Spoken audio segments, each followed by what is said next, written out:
Praise the Lord. கர்த்தருடைய பரிசுத்த நாமத்துக்கு மகிமை உண்டாவதாக. இந்த நாளையும் காண செய்த கர்த்தருக்கு கொடான கொடி ஸ்தோத்திரங்கள்.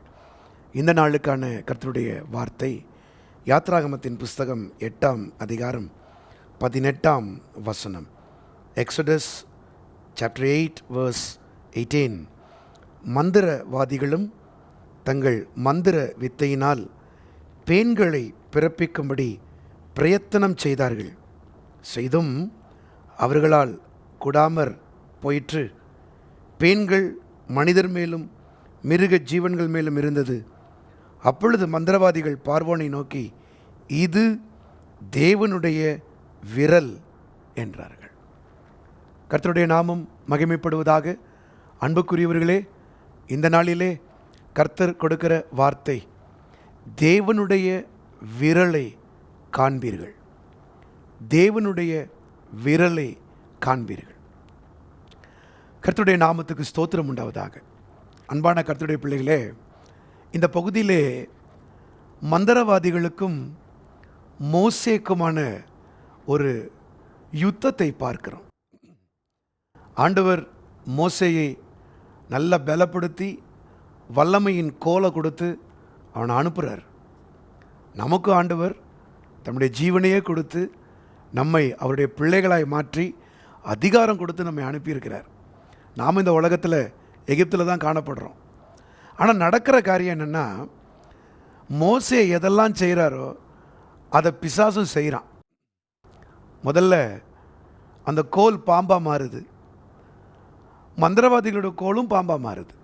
ஆனால் மோசேயின் கோல் அவர்களுடைய பாம்புகளை, அந்த கோள்களை விழுங்கிற்று.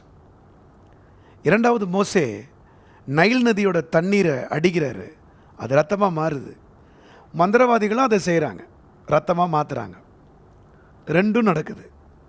இப்போ மூணாவது, மோசே தவளைகளை பிறப்பிக்கிறார். இவர்களும் தவளைகளை பிறப்பிக்கிறாங்க. இந்த மூன்று காரியம் வரைக்கும் ரெண்டு பேருக்கும் சமமாகவே போகுது.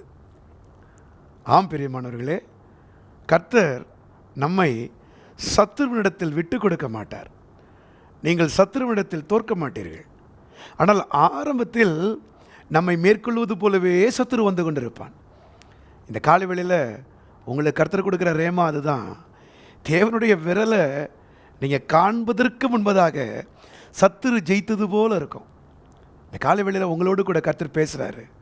ஆண்டவரே, என் வாழ்க்கையில் சில தோல்விகளில் சத்துரு ஜெயிச்சிட்டான ஆண்டவரே, சத்துரு முன்னால் போயிட்டான ஆண்டவரே. இல்லை இல்லை இல்லை, அவன் ஜெயித்தது போல தான் அது தெரியும். நீங்கள் ரத்தத்தை பார்த்து, தவளையை பார்த்து, இந்த கோல் பாம்பானதை பார்த்து நீங்கள் சத்துரு ஜெயித்து தான் நினைக்கிறீங்க. நோ, இப்போ கர்த்தர் வருகிறார். எங்கு பேன்களை மோசே பிறப்பிக்கும்போது அங்கே மந்திரவாதிகள் சொல்கிறாங்க, இனி எங்களுக்கு பவர் இல்லை, ஏனென்றால் இப்போ தேவனுடைய விரல் வந்து விட்டது. அப்போ அந்த விரல் யார்? தேவனுடைய கை, பிதாவினுடைய கை, இயேசு கிறிஸ்து. அந்த விரல் தான் பரிசுத்த ஆவியானவர். ஆவியானவருடைய வல்லமை நிறைவாய் நமக்குள்ளே இறங்கும் பொழுது எந்த சத்துருவும் உங்களுக்கு முன்பதாக நிற்கவே முடியாது.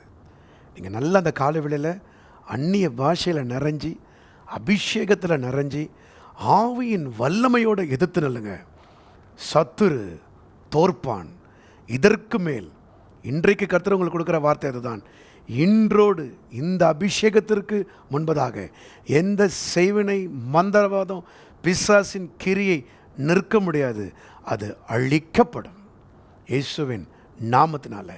ஏன்னா இனி தேவனுடைய விரல், அவனுடைய விரல் எப்படிப்பட்டது தெரியுமா? அந்த விபச்சார ஸ்திரியை கையும் பழியுமா இயேசுவினிடத்தில் கொண்டு வந்தபோது இயேசு குனிந்து தன்னுடைய விரலினால் எழுதினார். அந்த விரல் எழுதும்போது என்ன நடக்குது? சுற்றி நின்றவங்களாம் அப்படியே கல்லை கீழே போட்டுட்டு போயிட்டாங்க.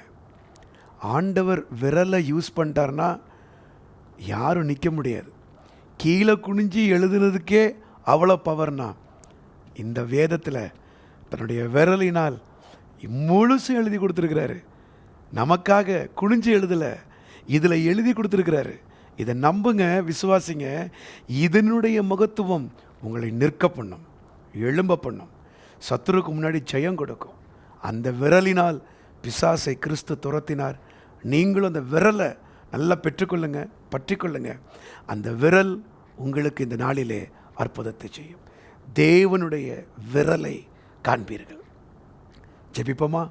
பிதாவே, உம்முடைய விரலுக்காய் ஸ்தோத்திரம். பரிசுத்த ஆவியானுடைய விரலை எங்கள் வாழ்க்கையிலே இந்த நாளிலே கண்டு கிரியைகளை செய்து நாங்கள் சத்துருக்களை ஜெயிப்போம். ஆம் பிதாவே, உடைய பிள்ளைகள் முந்தி தோற்றது போல இருக்கலாம், முந்தி சத்துரு ஜெயித்தது போல இருக்கலாம். ஆனாலும் விரல் வெளிப்படுகிற நேரத்துக்காய் ஸ்தோத்திரம். இந்த நாளிலே அந்த விரல், உம்முடைய விரல் உம்முடைய பிள்ளைகளுக்காய் வெளிப்படுகிறதற்காய் ஸ்தோத்திரம். மோசேக்களுக்காய் வெளிப்படுகிறதற்காய் ஸ்தோத்திரம். அந்த விரல் உம்முடைய பிள்ளைகளை ஜெயிக்க வைக்கட்டும். இந்த நாளின் சவால்களை அவளை எதிர்த்து போராடி ஜெயிக்கட்டும். உங்கள் கிருபை இருக்கட்டும். ஆசீர்வதிங்க. இயேசுவின் நாமத்தில் கேட்டுக்கொள்ளுகிறோம் நல்ல பிதாவே. ஆமென், ஆமென், ஆமென். God bless you. You will see the finger of God. தேவனுடைய விரலை நீங்கள் காண்பீர்கள். ஆமென்.